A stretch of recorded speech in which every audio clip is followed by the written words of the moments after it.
Hi students, this is Dr. Nizamuddin, Assistant Professor of Economics. In my previous session 17, I was discussing about the law of variable proportions. In my today's sessions, I would like to continue the discussion on the law of variable proportion with the help of an imaginary schedule and a diagram.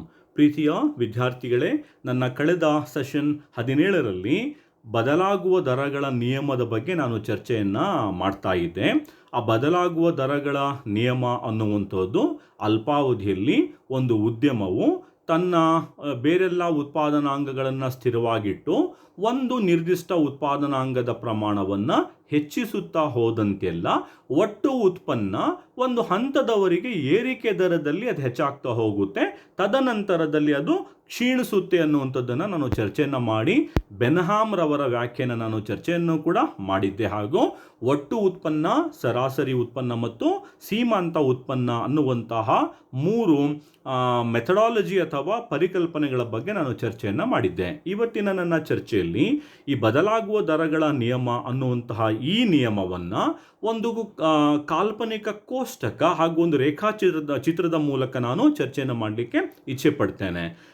ಇನ್ನು ಪರೀಕ್ಷಾ ದೃಷ್ಟಿಯಿಂದನೂ ಕೂಡ 15 ಅಂಕಗಳಿಗೆ ಈ ಪ್ರಶ್ನೆ ಕೇಳುವಂತಹ ಸಾಕಷ್ಟು chances ಅಥವಾ ನಿರೀಕ್ಷೆಗಳು ಇಲ್ಲಿ ಇರೋದ್ರಿಂದ ಹೆಚ್ಚು ನಾವು ಒತ್ತನ್ನು ಈ ನಿಯಮಕ್ಕೆ ನಾವು ಕೊಡಬೇಕು ಅನ್ನೋದನ್ನು ನಾನು ಇಲ್ಲಿ ಹೇಳಲಿಕ್ಕೆ ಇಚ್ಛೆ ಪಡ್ತೇನೆ. ಪ್ರೀತಿ ವಿದ್ಯಾರ್ಥಿಗಳೇ, ನಾನು ಕಳೆದ ಸೆಷನ್ನಲ್ಲಿ ಹೇಳಿದ ಹಾಗೆ ಲಾ ಆಫ್ ವೇರಿಯಬಲ್ ಪ್ರಪೋರ್ಷನ್ಸ್ ಅಥವಾ ಬದಲಾಗುವ ದರಗಳ ನಿಯಮ ಅಥವಾ ವ್ಯತ್ಯಾಸಾತ್ಮಕ ಪ್ರಮಾಣಾನುಗುಣ ನಿಯಮ ಏನು ಹೇಳುತ್ತೆ ಅಂತ ಹೇಳಿದ್ರೆ, ಇನ್ the short period when other things remaining the same, ಅಂದರೆ ಅಲ್ಪಾವಧಿಯಲ್ಲಿ ಇನ್ನು ಉಳಿದ ಎಲ್ಲ ಸ್ಥಿತಿಗತಿಗಳಲ್ಲಿ ಯಾವುದೇ ಬದಲಾವಣೆಗಳು ಇಲ್ಲದೆ ಇದ್ದರೆ ಅದೇನನ್ನು ರೆಪ್ರೆಸೆಂಟ್ ಮಾಡುತ್ತೆ. ಯಾವುದೇ ಬದಲಾವಣೆಗಳು ಇಲ್ಲದೆ ಇದ್ದಾಗ ಅಂತ ಹೇಳಿದಾಗ ಉದ್ಯಮದ ಗಾತ್ರ, ಉದ್ಯಮದ ದಕ್ಷತೆ ಅಥವಾ ಶ್ರಮದ ದಕ್ಷತೆ ಎಲ್ಲವೂ ಕೂಡ ಏನಾಗಿರ್ತವೆ, ಸ್ಥಿರವಾಗಿರ್ತವೆ. ಎಲ್ಲ ಉತ್ಪಾದನಾಂಗಗಳು ಕೂಡ ಸ್ಥಿರವಾಗಿರ್ತವೆ. ಕೇವಲ ಒಂದು ಉತ್ಪಾದನಾಂಗ ಮಾತ್ರ ಏನಾಗಿರುತ್ತೆ, ಬದಲಾಗುವ ಉತ್ಪಾದನಾಂಗ ಆಗಿರುತ್ತೆ. In the short period when other things remaining the same with the given units of fixed factor, ಒಂದು ಗೊತ್ತಾದ ಸ್ಥಿರ ಉತ್ಪಾದನಾಂಗಗಳ ಮಟ್ಟದಲ್ಲಿ when units of variable factor are increased, ಈ ಬದಲಾಗುವ ಉತ್ಪಾದನಾಂಗದ ಪ್ರಮಾಣವನ್ನು ಹೆಚ್ಚಿಸುತ್ತಾ ಹೋದಂತೆಲ್ಲ to increase the total output, the total output initially may rise at an increasing rate and after a point it tends to decrease at a decreasing rate. So ಪ್ರಾರಂಭದಲ್ಲಿ ಈ ಒಟ್ಟು ಉತ್ಪನ್ನ ಏರಿಕೆ ದರದಲ್ಲಿ ಹೆಚ್ಚಾಗ್ತಾ ಇದ್ದರೂ ಕೂಡ ಒಂದು ಬಿಂದುವನ್ನು ತಲುಪಿದ ನಂತರ, ಒಂದು ಮಟ್ಟವನ್ನು, ಒಂದು ಪಾಯಿಂಟನ್ನು ರೀಚ್ ಆದ ನಂತರ ಆ ಬದಲಾಗುವ ಉತ್ಪಾದನಾಂಗದ ಗಾತ್ರವನ್ನು ಹೆಚ್ಚಿಸುತ್ತಾ ಹೋದರೂ ಕೂಡ ಒಟ್ಟು ಉತ್ಪನ್ನ ಏರಿಕೆ ದರದಲ್ಲಿ ಹೆಚ್ಚಾಗದೆ ಇಳಿಕೆ ದರದಲ್ಲಿ ಹೆಚ್ಚಳವನ್ನು ಕಾಣುತ್ತೆ. ಸೊ ಇದುವರೆಗೆ ಒಟ್ಟು ಉತ್ಪನ್ನ ಏರಿಕೆ ದರದಲ್ಲಿ ಇನ್ಕ್ರೀಸಿಂಗ್ ರೇಟಲ್ಲಿ ಹೆಚ್ಚಾಗ್ತಾ ಇದ್ದಿದ್ದು ಅದು ಡಿಮಿನಿಷಿಂಗ್ ರೇಟಲ್ಲಿ ಏನಾಗುತ್ತೆ, ಹೆಚ್ಚಾಗ್ತಾ ಹೋಗುತ್ತೆ. ಸೊ ಈ ಒಟ್ಟು ಉತ್ಪನ್ನ ಡಿಕ್ರೀಸಿಂಗ್ ರೇಟ್ ಆಗಲಿಕ್ಕೆ ಮೂಲ ಕಾರಣ ಏನಪ್ಪಾ ಅಂದರೆ ಸೀಮಾಂತ ಉತ್ಪನ್ನನೂ ಕೂಡ ಏನಾಗಲಿಕ್ಕೆ ಪ್ರಾರಂಭ ಆಗುತ್ತೆ, ಕ್ಷೀಣಿಸಲಿಕ್ಕೆ ಪ್ರಾರಂಭ ಆಗುತ್ತೆ ಒಂದು ನಿರ್ದಿಷ್ಟ ಹಂತವನ್ನು ತಲುಪಿದ ನಂತರ. ಓವರಾಲ್ ಆಗಿ ನಾವು ಹೇಳುವುದಾದರೆ ಒಂದು ಉದ್ಯಮ ಅಲ್ಪಾವಧಿಯಲ್ಲಿ ಒಂದು ನಿರ್ದಿಷ್ಟ ಉತ್ಪಾದನಾಂಗವನ್ನು ಮಾತ್ರ ಬದಲಾವಣೆಯನ್ನು ಮಾಡಲಿಕ್ಕೆ ಒಳಪಡಿಸಿದಾಗ ಉಳಿದ ಉತ್ಪಾದನಾಂಗಗಳು ಸ್ಥಿರವಾಗಿಟ್ಟು ಒಂದು ನಿರ್ದಿಷ್ಟ ಉತ್ಪಾದನಾಂಗದ ಗಾತ್ರವನ್ನು ಮಾತ್ರ ಹೆಚ್ಚಿಸುತ್ತಾ ಹೋದಂತೆ ಪ್ರಾರಂಭದಲ್ಲಿ ಒಟ್ಟು ಉತ್ಪನ್ನ ಏರಿಕೆ ದರದಲ್ಲಿ ಹೆಚ್ಚಾಗ್ತಾ ಹೋಗುತ್ತೆ. ಆ ಸಂದರ್ಭದಲ್ಲಿ ಸರಾಸರಿ ಉತ್ಪನ್ನ ಮತ್ತು ಸೀಮಾಂತ ಉತ್ಪನ್ನ ಕೂಡ ಏನಾಗುತ್ತೆ, ಹೆಚ್ಚಾಗ್ತಾ ಹೋಗುತ್ತೆ. ತದನಂತರದಲ್ಲಿ ಮುಂದುವರೆದು ಮತ್ತೆ ಆ ಬದಲಾಗುವ ಉತ್ಪಾದನಾಂಗದ ಪ್ರಮಾಣ ಇನ್ನೂ ಹೆಚ್ಚಿಸುತ್ತಾ ಹೋದಂತೆಲ್ಲ ಆ ಏರಿಕೆ ದರದಲ್ಲಿ ಹೆಚ್ಚಾಗ್ತಿದ್ದಂತಹ ಒಟ್ಟು ಉತ್ಪನ್ನ ಇಳಿಮುಖ ದರದಲ್ಲಿ ಹೆಚ್ಚಾಗಲಿಕ್ಕೆ ಪ್ರಾರಂಭ ಆಗುತ್ತೆ. ಟೋಟಲ್ ಔಟ್ಪುಟ್ ಹೆಚ್ಚಾಗುತ್ತೆ, ಬಟ್ ಇನ್ಕ್ರೀಸಿಂಗ್ ರೇಟಲ್ಲಿ ಅಲ್ಲ. ಯಾವ ರೇಟಲ್ಲಿ? ಡಿಮಿನಿಷಿಂಗ್ ರೇಟಲ್ಲಿ. ಕಾರಣ ಏನು? ಸರಾಸರಿ ಉತ್ಪನ್ನ ಮತ್ತು ಸೀಮಾಂತ ಉತ್ಪನ್ನ ಅವೇನಾಗ್ತವೆ, ಅವು ಕೂಡ ಕಡಿಮೆ ಆಗಲಿಕ್ಕೆ ಪ್ರಾರಂಭ ಆಗ್ತವೆ ಅನ್ನುವಂಥದ್ದನ್ನು ನಾವು ಈ ಒಂದು ಹಂತದಲ್ಲಿ ಕಾಣ್ತೇವೆ. ಜೊತೆಗೆ ಈ ಒಂದು ಹಂತದಲ್ಲಿ ನಾವು ಮತ್ತೆ ಏನು ಹೇಳ್ಬೋದು ಅಂತಂದರೆ, ಆ ಇಳಿಮುಖ ದರದಲ್ಲಿ ಹೆಚ್ಚಾಗ್ತಿದ್ದಂತಹ ಒಟ್ಟು ಉತ್ಪನ್ನ ಗರಿಷ್ಠವಾಗಿದ್ದಾಗ ಸೀಮಾಂತ ಉತ್ಪನ್ನ ಶೂನ್ಯ ಆಗಿರುತ್ತೆ. That's very important. When total product reach it's height, that is the maximum, marginal product will be zero. ಪ್ರಾರಂಭದಲ್ಲಿ ಉತ್ಪನ್ನದ ಪ್ರಮಾಣವನ್ನು ಹೆಚ್ಚಿಸುತ್ತಾ ಹೋದಂತೆ ಒಟ್ಟು ಉತ್ಪನ್ನ ಏರಿಕೆ ದರದಲ್ಲಿ ಹೆಚ್ಚಾಯಿತು. ಆ ಸಂದರ್ಭದಲ್ಲಿ ಸರಾಸರಿ ಉತ್ಪನ್ನ ಮತ್ತು ಸೀಮಾಂತ ಉತ್ಪನ್ನ ಕೂಡ ಏನಾಗುತ್ತೆ, ಹೆಚ್ಚಾಗುತ್ತೆ. ಒಂದು ಹಂತ ರೀಚ್ ಆದ ಮೇಲೆ ಮುಂದುವರೆದು ಇನ್ನೂ ಉತ್ಪಾದನಾಂಗದ ಪ್ರಮಾಣವನ್ನು ಹೆಚ್ಚಿಸುತ್ತಾ ಹೋದಾಗ ಒಟ್ಟು ಉತ್ಪನ್ನ ಇಳಿಮುಖ ದರದಲ್ಲಿ ಹೆಚ್ಚಾಗುತ್ತೆ. It increases in diminishing rate. ಇಳಿಮುಖ ದರದಲ್ಲಿ ಹೆಚ್ಚಾಗುತ್ತೆ. ಆದರೆ ಸರಾಸರಿ ಉತ್ಪನ್ನ ಮತ್ತು ಸೀಮಾಂತ ಉತ್ಪನ್ನ ಎರಡೂ ಕೂಡ ಏನಾಗ್ತವೆ, ಕ್ಷೀಣಿಸ್ತವೆ. ಈ ಇಳಿಮುಖ ದರದಲ್ಲಿ ಹೆಚ್ಚಾಗ್ತಿದ್ದಂತಹ ಒಟ್ಟು ಉತ್ಪನ್ನ ಗರಿಷ್ಠ ಬಿಂದುವನ್ನು ರೀಚ್ ಆದಾಗ ಸೀಮಾಂತ ಉತ್ಪನ್ನ ಏನಾಗಿರುತ್ತೆ, ಶೂನ್ಯ ಆಗಿರುತ್ತೆ. ಇದನ್ನು ನಾನು ಟೇಬಲಲ್ಲಿ ಮತ್ತು ಡಯಾಗ್ರಾಮಲ್ಲಿ ನಾನು ಎಕ್ಸ್ಪ್ಲೇನ್ ಮಾಡ್ತೇನೆ. ಒಟ್ಟು ಉತ್ಪನ್ನ ಗರಿಷ್ಠವಾಗಿದ್ದಾಗ ಸೀಮಾಂತ ಉತ್ಪನ್ನ ಏನಾಗಿರುತ್ತೆ, ಶೂನ್ಯವಾಗಿರುತ್ತೆ. ಆ ಹಂತ ದಾಟಿನೂ ಕೂಡ ಮುಂದುವರೆದು ಆ ಉದ್ಯಮ ಆ ಉತ್ಪನ್ನದ ಉತ್ಪಾದನಾಂಗದ ಗಾತ್ರವನ್ನು ಅಥವಾ ಬದಲಾಗುವ ಉತ್ಪಾದನಾಂಗದ ಗಾತ್ರವನ್ನು ಇನ್ನೂ ಹೆಚ್ಚಿಸುತ್ತಾ ಹೋದರೆ ಇದುವರೆಗೆ ಹೆಚ್ಚಾಗ್ತಿದ್ದಂತಹ ಒಟ್ಟು ಉತ್ಪನ್ನ ಏನಾಗುತ್ತೆ, ಈಗ ಕ್ಷೀಣಿಸ್ತದೆ. ಅದನ್ನು ಹೈಯೆಸ್ಟ್ ರೀಚ್ ಆದಮೇಲೆ ಒಟ್ಟು ಉತ್ಪನ್ನ ಏನಾಗುತ್ತೆ, ಕ್ಷೀಣಿಸ್ತಾ ಹೋಗುತ್ತೆ. ಈಗ ಸೀಮಾಂತ ಉತ್ಪನ್ನ ಶೂನ್ಯ ಆಗಿತ್ತಲ್ವಾ, ಅದು ಋಣಾತ್ಮಕವಾಗಿರುತ್ತದೆ. ಸೊ 4 ಪ್ರಮುಖ ಅಂಶಗಳನ್ನು ನೀವಿಲ್ಲಿ ಗಮನದಲ್ಲಿ ಇಟ್ಕೋಬೇಕಾಗುತ್ತೆ. Before I go to the table and diagram, ನಾನು ಡಯಾಗ್ರಾಮ್ ಮತ್ತು ಟೇಬಲ್ಗೆ ನಾನು ಹೋಗಿ ಚರ್ಚೆನ ಮಾಡೋದಕ್ಕಿಂತ ಮುಂಚೆ 4 ಅಂಶಗಳನ್ನು ನೀವು ಗಮನದಲ್ಲಿ ಇಟ್ಕೋಬೇಕಾಗುತ್ತೆ.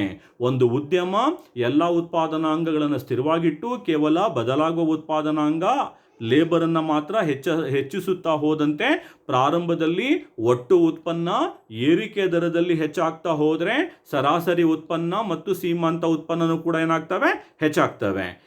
ಯಾವ ಈ ಬಿಂದುವನ್ನು ದಾಟಿನೂ ಕೂಡ ನಾವು ಶ್ರಮದ ಪ್ರಮಾಣ ಹೆಚ್ಚಿಸುತ್ತಾ ಹೋದಂತೆಲ್ಲ ಇದುವರೆಗೆ ಏರಿಕೆ ದರದಲ್ಲಿ ಹೆಚ್ಚಾಗ್ತಿದ್ದಂತಹ ಒಟ್ಟು ಉತ್ಪನ್ನ ಇಳಿಮುಖ ದರದಲ್ಲಿ ಹೆಚ್ಚಾಗ್ತಾ ಹೋಗುತ್ತದೆ.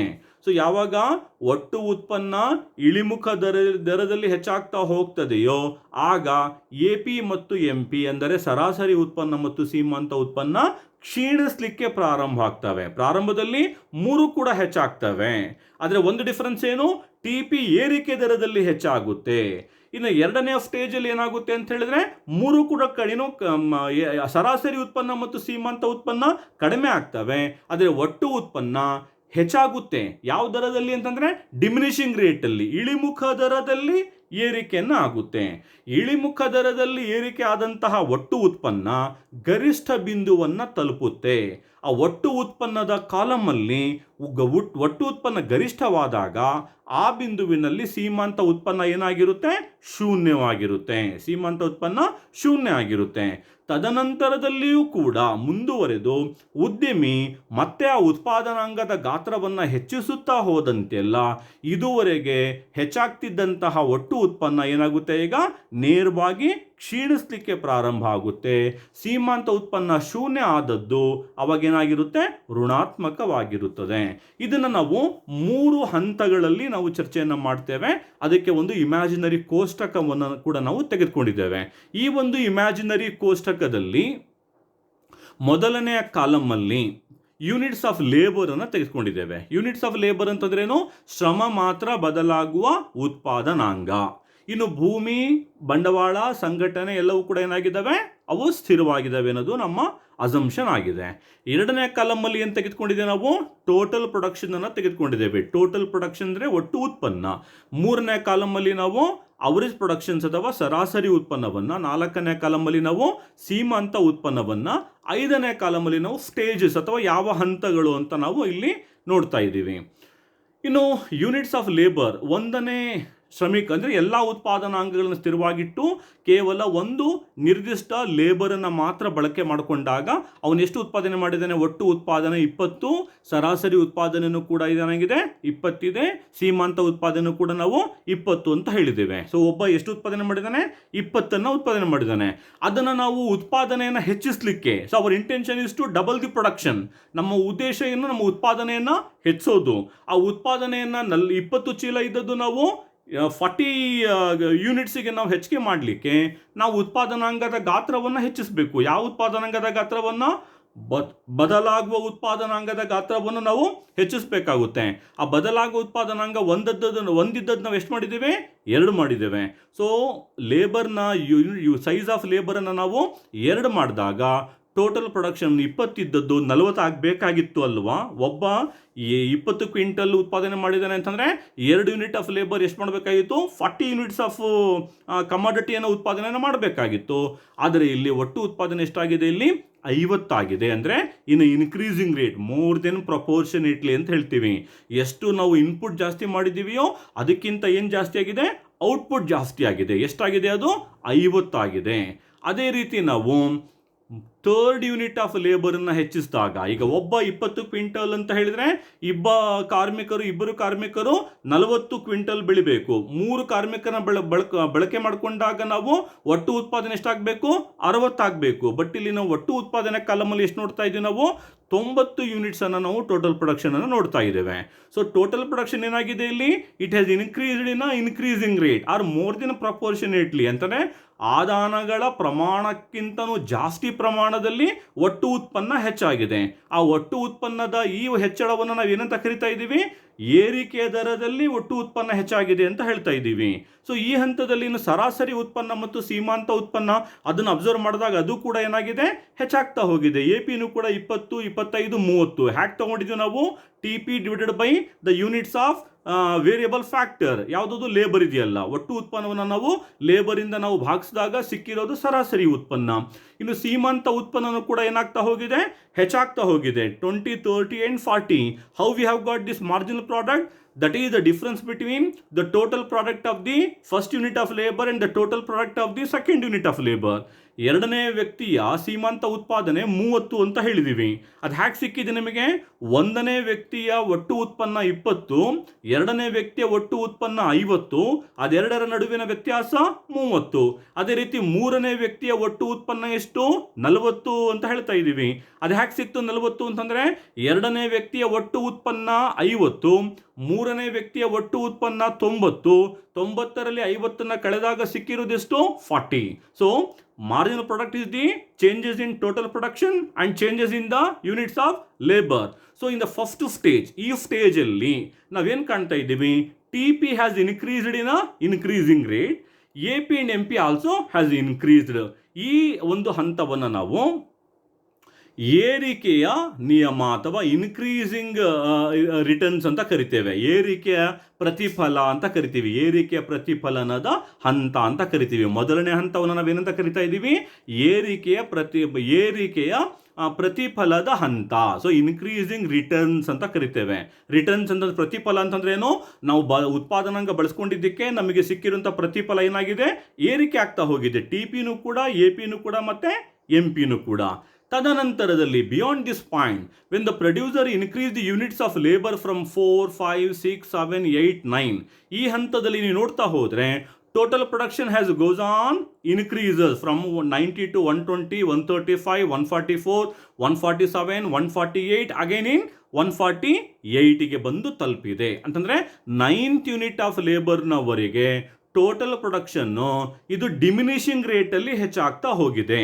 ಥರ್ಡ್ ಯೂನಿಟ್ ಆಫ್ ಲೇಬರ್ ಅವರಿಗೆ ಟೋಟಲ್ ಪ್ರೊಡಕ್ಷನ್ ಏರಿಕೆ ದರದಲ್ಲಿ ಹೆಚ್ಚಾಗಿತ್ತು. ಈಗ 4th ಇಂದ 9th ಯೂನಿಟ್ ಆಫ್ ಲೇಬರ್ ವರೆಗೆ ಏನಾಗಿದೆ, ಟೋಟಲ್ ಪ್ರೊಡಕ್ಷನ್ ಡಿಮಿನಿಷಿಂಗ್ ರೇಟಲ್ಲಿ ಹೆಚ್ಚಾಗ್ತಾ ಹೋಗಿದೆ. ಕಾರಣ ಏನಪ್ಪಾ ಅಂತಂದ್ರೆ, ಸೀಮಾಂತ ಉತ್ಪನ್ನ ಎಂ ಪಿ ಇದೆ ನೋಡಿ ಲಾಸ್ಟ್ ಕಾಲಮಲ್ಲಿ, ಅದು 30 ಇದ್ದದ್ದು 15, 9, 3, 1ಗೆ ಏನಾಗ್ತಾ ಬಂದಿದೆ, ಅದು ಕಡಿಮೆ ಆಗ್ತಾ ಬಂದಿದೆ. ಅದು ಹ್ಯಾಕೆ ಕಡಿಮೆ ಆಗಿದೆ ಅಂತ ಹೇಳಿದ್ರೆ, you can check the difference between the changes in total output and changes in units of the labour, say for example cross check ಮಾಡಲಿಕ್ಕೆ 6th ಯೂನಿಟ್ ಆಫ್ ಲೇಬರ್ ಇದೆಯಲ್ಲ, 6th ಯೂನಿಟ್ ಆಫ್ ಲೇಬರ್ನ ಸೀಮಾಂತ ಉತ್ಪಾದನೆ ಎಷ್ಟು ಇಲ್ಲಿ ಟೇಬಲಲ್ಲಿ 9 ಇದೆ. ಅದು ಹ್ಯಾಕ್ ಬಂತು 9 ಅಂತಂದರೆ 5th unit of ಲೇಬರ್ನ total production is 135, 6th unit of ಲೇಬರ್ನ ಟೋಟಲ್ ಪ್ರೊಡಕ್ಷನ್ ಎಷ್ಟು 144, 144 135 ಕಳೆದಾಗ ಸಿಗೋದೆಷ್ಟು 9 ಅಂತಂದ್ರೆ ಏನು, the changes in total output and changes in the quantity of variable factor, ಅಂದರೆ ಲೇಬರ್ಲಿನ ಬದಲಾವಣೆ ಮತ್ತು ಔಟ್ಪುಟ್ ಅಲ್ಲಿನ ಬದಲಾವಣೆಯನ್ನು ನಾವು ಸೀಮಾಂತ ಉತ್ಪಾದನೆ ನೋಡ್ತಾ ಹೋಗ್ತಾ ಇದ್ದೀವಿ. ಇನ್ ಝೀರೋ ಹ್ಯಾಕ್ ಬಂತು ಅಂತ ನೋಡೋದಾದ್ರೆ, when the producer uses 9th unit of labour, ಅಲ್ಲಿ ಟೋಟಲ್ ಪ್ರೊಡಕ್ಷನ್ ಎಷ್ಟಾಗಿದೆ 148 ಆಗಿದೆ. ಆ ಸಂದರ್ಭದಲ್ಲಿ ಮಾರ್ಜಿನಲ್ ಪ್ರೊಡಕ್ಷನ್ ಎಷ್ಟಿದೆ 0. ಹೌ ಕಮ್ ಅಂತ ಹೇಳಿದ್ರೆ, the total production of 8th unit of labour, 8ನೇ ವ್ಯಕ್ತಿಯ ಒಟ್ಟು ಉತ್ಪನ್ನ 148. 8ನೇ ಕಾರ್ಮಿಕನ, ಯಾವಾಗ ಉದ್ಯಮ 8ನೇ ಯೂನಿಟ್ ಅನ್ನು ಬಳಸಿದಾನೋ ಒಟ್ಟು ಉತ್ಪಾದನೆ ಎಷ್ಟಾಗಿದೆ ಅವಾಗ 148 ಕ್ವಿಂಟಲ್ಸ್ ಅಥವಾ ಯೂನಿಟ್ಸ್ ಆಗಿದೆ. 9ನೇ ಯೂನಿಟ್ ಅನ್ನು ಬಳಸಿದಾಗಲೂ ಕೂಡ ಒಟ್ಟು ಉತ್ಪಾದನೆ 148ಗಿಂತ ಹೆಚ್ಚಾಗಲೇ ಇಲ್ಲ. ಅದು 148 ಇದ್ದದ್ದು ಎಷ್ಟಾಗಿದೆ, ಅದು 148ಗೆ ಇದೆ. ಹಾಗಾಗಿ ದ ಡಿಫರೆನ್ಸ್ ಬಿಟ್ವೀನ್ 148 ಅಂಡ್ 148, 9ನೇ ವ್ಯಕ್ತಿಯ ಸೀಮಾಂತ ಉತ್ಪಾದನೆ ಶೂನ್ಯ. ಹೇಗೆ ಅಂತಂದ್ರೆ 8ನೇ ವ್ಯಕ್ತಿಯ ಒಟ್ಟು ಉತ್ಪನ್ನನೂ 148, 9ನೇ ವ್ಯಕ್ತಿ ಬಂದಾಗಲೂ ಕೂಡ ಎಷ್ಟಾಗಿದೆ, ಅದು 148 ಅಂತ ಹೇಳಿದಾಗ ಅದೆರಡರ ನಡುವಿನ ವ್ಯತ್ಯಾಸ ಎಷ್ಟು, ಶೂನ್ಯ. ಅಂದ್ರೆ ಅವನು ಏನೋ ಕಾಂಟ್ರಿಬ್ಯೂಷನ್ ಅಲ್ಲಿ ಮಾಡಲಿಲ್ಲ. 9ನೇ ವ್ಯಕ್ತಿ ಬರದೇ ಇದ್ರೂ ಕೂಡ ಒಟ್ಟು ಉತ್ಪಾದನೆ ಎಷ್ಟಿತ್ತು 148 ಇತ್ತು. 9ನೇ ಕಾರ್ಮಿಕ ಬಂದಾಗಲೂ ಕೂಡ ಒಟ್ಟು ಉತ್ಪಾದನೆ ಎಷ್ಟಿದೆ 148 ಇದೆ. ಹಾಗಾಗಿ ಅವನ ಕಾಂಟ್ರಿಬ್ಯೂಷನ್ ಎಷ್ಟು ಅಂತಂದ್ರೆ 0 ಕಾಂಟ್ರಿಬ್ಯೂಷನ್. ಇದು ಏನ್ ಸೂಚಿಸ್ತಾ ಇದೆ ಅಂತಂದ್ರೆ, producer has reached the saturation, he has reached the point of the equilibrium. ಅವನು ಇಲ್ಲಿ ತನ್ನ ಮ್ಯಾಕ್ಸಿಮಮ್ ಪ್ರಾಫಿಟ್ ಅನ್ನ ಮಾಡ್ಕೊಂಡಿದ್ದಾನೆ, ಮ್ಯಾಕ್ಸಿಮಮ್ ಔಟ್ಪುಟ್ ಅನ್ನ ಪ್ರೊಡ್ಯೂಸ್ ಮಾಡಿದ್ದಾನೆ. In this column total production is 148, that is the highest year. At this point, marginal production is 0. When you compare, when you look at this particular stage 2, ಈ stage 2 ಅನ್ನು ನೀವು ನೋಡೋದಾದ್ರೆ 4ರಿಂದ 9ನೇ unit of labour ವರೆಗೆ stage 2 ಇದು. ಇಲ್ಲಿ total production has increased in diminishing rate, ಒಟ್ಟು ಉತ್ಪನ್ನ ಇಳಿಮುಖ ದರದಲ್ಲಿ ಹೆಚ್ಚಾಗ್ತಾ ಹೋಗಿದೆ. ಸರಾಸರಿ ಉತ್ಪನ್ನ ಮತ್ತು ಸೀಮಾಂತ ಉತ್ಪಾದನೆ ಏನಾಗಿದೆ, ಅದು ಕೂಡ ಏನಾಗ್ತಾ ಹೋಗಿದಾವೆ, ಕಡಿಮೆ ಆಗ್ತಾ ಹೋಗಿದಾವೆ. AP ಮತ್ತು MP ಡೈರೆಕ್ಟ್ ಆಗಿ ಅವು ಕಡಿಮೆ ಆಗ್ತಾ ಹೋಗಿದಾವೆ. ಒಟ್ಟು ಉತ್ಪನ್ನ ಗರಿಷ್ಠವಾಗಿದ್ದಾಗ ಸೀಮಾಂತ ಉತ್ಪನ್ನ ಏನಾಗಿದೆ, ಇಲ್ಲಿ ಶೂನ್ಯ ಆಗಿದೆ. He has to maintain this particular level, otherwise ಅವನಿಗೆ ಮತ್ತೆ ಅವನೇನಾದರೂ ಅಡಿಷನಲ್ ಯೂನಿಟ್ಸ್ ಆಫ್ ಲೇಬರ್ ಏನಾದರೂ ಬಳಸ್ಕೊಂಡ್ಬಿಟ್ಟ ಅಂತ ಹೇಳಿದ್ರೆ ಅವನಿಗೆ ಲಾಸ್ ಆಗುತ್ತೆ. ಈ ಎರಡನೇ ಹಂತವನ್ನು ನಾವೇನಂತ ಕರಿತಾ ಇದ್ದೀವಿ ಅಂತ ಹೇಳ್ತೀವಿ ಅಂತ ಹೇಳಿದ್ರೆ, ಇದನ್ನು ನಾವು ಇಳಿಮುಖ ಪ್ರತಿಫಲನ ಹಂತ ಅಂತ ಕರಿತೇವೆ. ವಿ ಕಾಲ್ ಇಟ್ ಇದನ್ನ decreasing returns stage. Why we call it ಇದನ್ನ ಡಿಕ್ರೀಸಿಂಗ್ ರಿಟರ್ನ್ಸ್ ಸ್ಟೇಜ್ ಅಂತ ಹೇಳಿದ್ರೆ, ಇಲ್ಲಿ MP ಏನಾಗಿದೆ, ಕಡಿಮೆ ಆಗಿದೆ. APನೂ ಕೂಡ ಏನಾಗಿದೆ, ಕಡಿಮೆ ಆಗಿದೆ.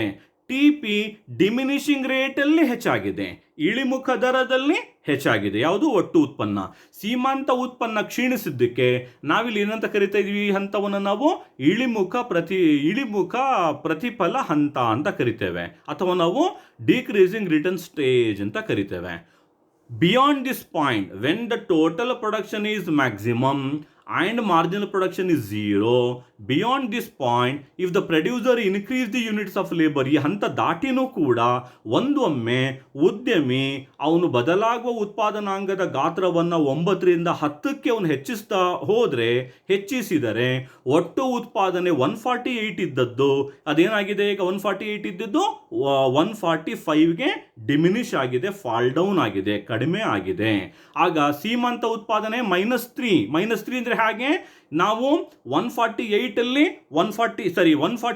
ನಲ್ಲಿ 148 ಅನ್ನು ಕಳೆದಾಗ 145 is the total production of the 10th unit of labor, 148 is the total production of the 9th unit of labor. 145 ನಲ್ಲಿ 148 ಕಳೆದಾಗ -3, ಆ ಮೈನಸ್ ಅಂತ ಇದೆಯಲ್ಲ, that is an loss to the producer. ಅದನ್ನು ನಾವು ನೆಗೆಟಿವ್ ಸ್ಟೇಜ್ ಅಂತ ಕರಿತೇವೆ. ಇದನ್ನು ನಾವು ನೆಗೆಟಿವ್ ಮಾರ್ಜಿನಲ್ ರಿಟರ್ನ್ಸ್ ಸ್ಕೇಲ್ ಅಥವಾ ಇಳಿಮುಖ ಪ್ರತಿಫಲ ಏನಾಗಿದೆ, ಇಲ್ಲಿ ಋಣಾತ್ಮಕ. ಸೊ ಈ ಥರ್ಡ್ ಸ್ಟೇಜ್ ಅಲ್ಲಿ ವಿ ಕಾಲ್ ಇಟ್ ಇದನ್ನ ನೆಗೆಟಿವ್ ಮಾರ್ಜಿನಲ್ ರಿಟರ್ನ್ಸ್ ಸ್ಟೇಜ್ ಅಂತ ಕರಿತೇವೆ. ಯಾಕಂತಂದ್ರೆ ಇಲ್ಲಿ ಸೀಮಾಂತ ಉತ್ಪನ್ನ ನೆಗೆಟಿವ್ ಆಗಿರೋದ್ರಿಂದ ಋಣಾತ್ಮಕ ಆಗಿರೋದ್ರಿಂದ ಮೂರನೇ ಹಂತವನ್ನು ನಾವೇನಂತ ಕರಿತೇವೆ, ಋಣಾತ್ಮಕ ಸೀಮಾಂತ ಉತ್ಪನ್ನದ ಹಂತ ಅಂತ ಕರಿತೇವೆ. ಮೊದಲನೇ ಸ್ಟೇಜನ್ನು ನಾವು ಏರಿಕೆಯ ಹಂತ ಅಂತ ಕರಿತೇವೆ, ಇನ್ಕ್ರೀಸಿಂಗ್ ಸ್ಟೇಜ್ ಅಂತ ಕರಿತೇವೆ. ಯಾಕೆ ಅಂತಂದರೆ ಸೀಮಾಂತ ಉತ್ಪನ್ನ ಮತ್ತು ಸರಾಸರಿ ಉತ್ಪನ್ನ, ಒಟ್ಟು ಉತ್ಪನ್ನ ಮೂರು ಕೂಡ ಏನಾಗಿದ್ದಾವೆ, ಹೆಚ್ಚಾಗ್ತಾ ಹೋಗಿದ್ದಾವೆ. ಎರಡನೇ ಸ್ಟೇಜನ್ನು ನಾವು ಡಿಮಿನಿಷಿಂಗ್ ಸ್ಟೇಜ್ ಅಂತ ಕರಿತೇವೆ. ಇದನ್ನು ನಾವು ಇಳಿಮುಖ ಹಂತ ಅಂತ ಕರಿತೇವೆ. ಕಾರಣ ಏನಪ್ಪ ಅಂತಂದರೆ MP ಸೀಮಾಂತ ಉತ್ಪನ್ನನೂ ಕೂಡ ಏನಾಗಿದೆ, ಕ್ಷೀಣಿಸಿದೆ, ಸರಾಸರಿ ಉತ್ಪನ್ನನೂ ಕ್ಷೀಣಿಸಿದೆ, ಒಟ್ಟು ಉತ್ಪನ್ನನೂ ಕೂಡ ಏನಾಗ್ತಾ ಹೋಗಿದೆ, ಅದು ಇಳಿಮುಖ ದರದಲ್ಲಿ ಹೆಚ್ಚಾಗ್ತಾ ಹೋಗಿದೆ. ಬಟ್ ನಮಗೆ ಮೇನ್ ಪಾಯಿಂಟ್ ಆಗೋದಿಲ್ಲಿ ಸೀಮಾಂತ ಉತ್ಪಾದನೆ ಕ್ಷೀಣಿಸೋದ್ರಿಂದ ಇದನ್ನು ನಾವು ಇಳಿಮುಖ ಹಂತ ಅಂತ ಕರಿತೇವೆ. ಮೂರನೇ ಹಂತದಲ್ಲಿ ಸೀಮಾಂತ ಉತ್ಪನ್ನ ಋಣಾತ್ಮಕವಾಗಿರೋದ್ರಿಂದ ನಾವಿದನ್ನು ಋಣಾತ್ಮಕ ಸೀಮಾಂತ ಉತ್ಪಾದನೆ ಹಂತ ಅಥವಾ ಋಣಾತ್ಮಕ ಪ್ರತಿಫಲದ ಹಂತ ಅಂತ ಕರಿತೇವೆ. ಈ ಮೂರು ಹಂತಗಳನ್ನು ಈ ಒಂದು ರೇಖಾಚಿತ್ರದ ಮೂಲಕ ನಾವು ವಿವರಿಸಬಹುದು. ಈ ಒಂದು ಗ್ರಾಫ್ನಲ್ಲಿ ಅಥವಾ ಈ ಒಂದು ಡಯಾಗ್ರಾಮ್ನಲ್ಲಿ OY ವರ್ಟಿಕಲ್ ಆಕ್ಸಿಸ್ ಉತ್ಪನ್ನ ಯಾವುದು, ಔಟ್ಪುಟ್ಟನ್ನು, OY ವರ್ಟಿಕಲ್ ಆಕ್ಸಿಸು ಉತ್ಪನ್ನ ಅಥವಾ ಔಟ್ಪುಟ್ಟನ್ನು ರೆಪ್ರೆಸೆಂಟನ್ನು ಮಾಡುತ್ತೆ. OX horizontal axis units of variable ಫ್ಯಾಕ್ಟರನ್ನು ಅಥವಾ ಬದಲಾಗುವ ಉತ್ಪಾದನಾಂಗದ ಪ್ರಮಾಣವನ್ನು OX ಹಾರಿಜಾಂಟಲ್ ಆಕ್ಸಿಸ್ ರೆಪ್ರೆಸೆಂಟನ್ನು ಮಾಡುತ್ತೆ. There are 3 curves here. 3 ರೇಖೆಗಳಿದ್ದಾವೆ. ಮೊದಲನೇದು TP ರೇಖೆ, ಎರಡನೇದು ಅಂದರೆ ಒಟ್ಟು ಉತ್ಪನ್ನದ ರೇಖೆ, ಎರಡನೇದು AP ರೇಖೆ ಅಂದ್ರೇನು, ಸರಾಸರಿ ಉತ್ಪನ್ನದ ರೇಖೆ, ಮೂರನೇದು MP ರೇಖೆ ಅಥವಾ ಸೀಮಾಂತ ಉತ್ಪನ್ನದ ರೇಖೆ. ಸೊ ಈ ರೇಖೆಗಳ ಸ್ವರೂಪವನ್ನು ಕೂಡ ನಾವು ಇಲ್ಲಿ ನೋಡ್ಬೋದು. ಮೊದಲನೆಯ ಹಂತ ಸ್ಟೇಜ್ 1 ಅಂತ ಹೇಳ್ತಾ ಇದ್ದೀನಿ. ಸ್ಟೇಜ್ 1 ಅಲ್ಲಿ ಏನಾಗಿದೆ, ಒಟ್ಟು ಉತ್ಪನ್ನ ಏರುಮುಖ ದರದಲ್ಲಿ ಹೆಚ್ಚಾಗ್ತಾ ಹೋಗಿದೆ. ಸರಾಸರಿ ಉತ್ಪನ್ನ ಮತ್ತು ಸೀಮಾಂತ ಉತ್ಪನ್ನ ಎರಡೂ ಕೂಡ ಏನಾಗಿದ್ದಾವೆ, ಹೆಚ್ಚಾಗಿದ್ದಾವೆ. ಈ ಒಂದು ಸ್ಟೇಜ್ 1 ನಾವು ಏರಿಕೆಯ ಹಂತ ಅಥವಾ ಇನ್ಕ್ರೀಸಿಂಗ್ ಸ್ಟೇಜ್ ಅಂತ ಕರಿತೇವೆ. ಎರಡನೇ ಹಂತ ಇದೆಯಲ್ಲ, ಸ್ಟೇಜ್ 2 ಅಂತ ನಾನು ಮಿಡ್ಲಲ್ಲಿ ಬರೆದಿದ್ದೀನಲ್ವಾ, ಆ ಸ್ಟೇಜ್ 2ನಲ್ಲಿ ಟೋಟಲ್ ಪ್ರೊಡಕ್ಷನ್ ಡಿಮಿನಿಷಿಂಗ್ ರೇಟಲ್ಲಿ ಹೆಚ್ಚಾಗ್ತಾ ಹೋಗಿದೆ. ಅಂದರೆ ಒಟ್ಟು ಉತ್ಪನ್ನ ಇಳಿಮುಖ ದರದಲ್ಲಿ ಹೆಚ್ಚಾಗ್ತಾ ಹೋಗಿದೆ. ಸರಾಸರಿ ಉತ್ಪನ್ನ ಮತ್ತು ಸೀಮಾಂತ ಉತ್ಪನ್ನ ಎರಡೂ ಕೂಡ ಏನಾಗಿದ್ದಾವೆ, ಡೌನ್ಫಾಲ್ ಆಗಿದ್ದಾವೆ, ಕ್ಷೀಣಿಸಿದ್ದಾವೆ. So very important point is, ಯಾವಾಗ marginal production OX horizontal axis ಅನ್ನು ಕಟ್ ಮಾಡ್ತಿದೆಯೋ ಅದನ್ನು ನಾವು ಝೀರೋ ಮಾರ್ಜಿನಲ್ ಪ್ರೊಡಕ್ಷನ್ ಅಂತ ಕರಿತೇವೆ. ಝೀರೋ ಮಾರ್ಜಿನಲ್ ಪ್ರೊಡಕ್ಷನ್ ಅಂದರೆ ಸೀಮಾಂತ ಉತ್ಪನ್ನ ಶೂನ್ಯವಾಗಿದ್ದಾಗ ಒಟ್ಟು ಉತ್ಪನ್ನ ಏನಾಗಿದೆ, ಮ್ಯಾಕ್ಸಿಮಮ್ ಆಗಿದೆ. Look at the table. 9 unit of labour ಅನ್ನು ಬಳಸ್ಕೊಂಡಾಗ ನಾವು ಸೀಮಾಂತ ಉತ್ಪನ್ನ ಶೂನ್ಯವಾಗಿದೆ, ಒಟ್ಟು ಉತ್ಪನ್ನ 148 ಆಗಿದೆ. ಅದನ್ನು ನಾವು ಡಯಾಗ್ರಾಮ್ ಅಲ್ಲಿ ಹೇಳೋದಾದರೆ ಆ MP ರೇಖೆ OX ಹಾರಿಜಾಂಟಲ್ ಆಕ್ಸಿಸ್ ಅನ್ನು ಕಟ್ ಮಾಡಿದೆಯಲ್ಲ, ಆ ಪಾಯಿಂಟ್ ಅಲ್ಲಿ ಸೀಮಾಂತ ಉತ್ಪನ್ನ ಶೂನ್ಯ ಆಗಿದೆ. ಆ ಬಿಂದುವಿನಲ್ಲಿ ಒಟ್ಟು ಉತ್ಪನ್ನ ಏನಾಗಿದೆ, ಅದು ಹೈಯೆಸ್ಟ್ ಆಗಿದೆ. ಆ ಹಂತವನ್ನು ದಾಟಿ ಆದ ಮೇಲೆ ಪ್ರೊಡ್ಯೂಸರ್ ಮತ್ತೆ ಯೂನಿಟ್ಸ್ ಆಫ್ ಲೇಬರ್ ಅನ್ನು ಏನಾದರೂ ಜಾಸ್ತಿ ಮಾಡಿದ್ರೆ ಇದುವರೆಗೆ ಇಳಿಮುಖ ದರದಲ್ಲಿ ಹೆಚ್ಚಾಗ್ತಿದ್ದಂತಹ ಒಟ್ಟು ಉತ್ಪನ್ನ ಅದೇನಾಗುತ್ತೆ, ಈಗ ಕ್ಷೀಣಿಸುತ್ತೆ. ಅದು 148 ಇದ್ದದ್ದು 145ಗೆ ಬರುತ್ತೆ ಅಂತ ಟೇಬಲ್ ಅಲ್ಲಿ ಹೇಳಿದ್ದೇನೆ. ಒಟ್ಟು ಉತ್ಪನ್ನ ಕ್ಷೀಣಿಸುತ್ತೆ. ಸೀಮಾಂತ ಉತ್ಪನ್ನ ಏನು ಮಾಡುತ್ತೆ, ಆ OX ಹಾರಿಜಾಂಟಲ್ ಆಕ್ಸಿಸ್ ಅನ್ನ ಅಥವಾ ಅದು ಕೆಳಭಾಗದಲ್ಲಿ ಬರುತ್ತೆ. ಅದನ್ನು ನಾವೇನಂತ ಕರಿತಿದ್ದೇವೆ, ಋಣಾತ್ಮಕ ಹಂತ ಅಂತ ಕರಿತೇವೆ. ಸೊ ಓವರ್ ಆಲ್ ಡಯಾಗ್ರಾಮ್ ಅಲ್ಲಿ 3 ಹಂತಗಳಿದಾವೆ. ಸ್ಟೇಜ್ 1 ಏರಿಕೆ ಹಂತ, ಸ್ಟೇಜ್ 2 ಅದು ನಾವು ಇಳಿಮುಖ ಹಂತ ಅಂತ ಕರಿತೇವೆ, ಮೂರನೇದು ಸ್ಟೇಜ್ 3 ಇದೆಯಲ್ಲ ಅದು ಋಣಾತ್ಮಕ ಪ್ರತಿಫಲನ ಹಂತ ಅಂತ ಕರಿತೇವೆ. ಅದನ್ನು ನಾವು ನೆಗೆಟಿವ್ ಮಾರ್ಜಿನಲ್ ಪ್ರೊಡಕ್ಷನ್ ಸ್ಟೇಜ್ ಅಂತ ಕರಿತೇವೆ. ಸೊ ಒಟ್ಟಾರೆಯಾಗಿ ಬದಲಾಗುವ ದರಗಳ ನಿಯಮದ ಪ್ರಕಾರ ಉತ್ಪಾದನೆ 3 ಹಂತಗಳನ್ನು ಹಾದು ಹೋಗುತ್ತೆ. ಪ್ರಾರಂಭದಲ್ಲಿ ಮೊದಲನೇ ಹಂತದಲ್ಲಿ ಒಟ್ಟು ಉತ್ಪನ್ನ ಏರಿಕೆ ದರದಲ್ಲಿ ಹೆಚ್ಚಾಗುತ್ತೆ, ಸರಾಸರಿ ಉತ್ಪನ್ನ ಮತ್ತು ಸೀಮಾಂತ ಉತ್ಪನ್ನ ಅವುಗಳು ಕೂಡ ಹೆಚ್ಚಾಗ್ತವೆ. ಎರಡನೇ ಹಂತದಲ್ಲಿ ಒಟ್ಟು ಉತ್ಪನ್ನ ಇಳಿಮುಖ ದರದಲ್ಲಿ ಹೆಚ್ಚಾದರೆ ಸರಾಸರಿ ಉತ್ಪನ್ನ ಮತ್ತು ಸೀಮಾಂತ ಉತ್ಪನ್ನ ಏನಾಗ್ತವೆ, ಕ್ಷೀಣಿಸ್ತವೆ. ಮೂರನೇ ಹಂತದಲ್ಲಿ ಸೀಮಾಂತ ಉತ್ಪನ್ನ ಋಣಾತ್ಮಕ ಆಗಿರೋದ್ರಿಂದ, ಅಂದರೆ ನೆಗೆಟಿವ್ ಲಾಸ್ ಆಗಿರೋದ್ರಿಂದ ಅದನ್ನು ನಾವು ಋಣಾತ್ಮಕ ಪ್ರತಿಫಲನ ಹಂತ ಅಥವಾ ಋಣಾತ್ಮಕ ಸ್ಟೇಜ್ ಅಥವಾ ಋಣಾತ್ಮಕ ನೆಗೆಟಿವ್ ಸ್ಟೇಜ್ ಅಂತ ನಾವು ಕರಿತೇವೆ. ನನ್ನ ಮುಂದಿನ ಚರ್ಚೆಯಲ್ಲಿ ನಾನು production function in the long period, ಆ ದೀರ್ಘಾವಧಿಯಲ್ಲಿ ಉತ್ಪಾದನಾ ಬಿಂಬಕದ ಕಾರ್ಯಾಚರಣೆ ಹೇಗಿರುತ್ತೆ, ದೀರ್ಘಾವಧಿಯಲ್ಲಿ ಎಲ್ಲ ಉತ್ಪಾದನಾಂಗಗಳು ಬದಲಾಗುವ ಉತ್ಪಾದನಾಂಗಗಳಾದಾಗ ಯಾವ ರೀತಿಯ ಕಾರ್ಯಾಚರಣೆಯಲ್ಲಿ ಆ ನಿಯಮ ಇರುತ್ತೆ ಅನ್ನೋದನ್ನು ನಾನು ಚರ್ಚೆಯನ್ನು ಮಾಡ್ತೇನೆ. ಅಲ್ಲಿವರೆಗೆ ಒಂದು ಸಣ್ಣ ವಿರಾಮ. Thanks for watching. Jai Hind.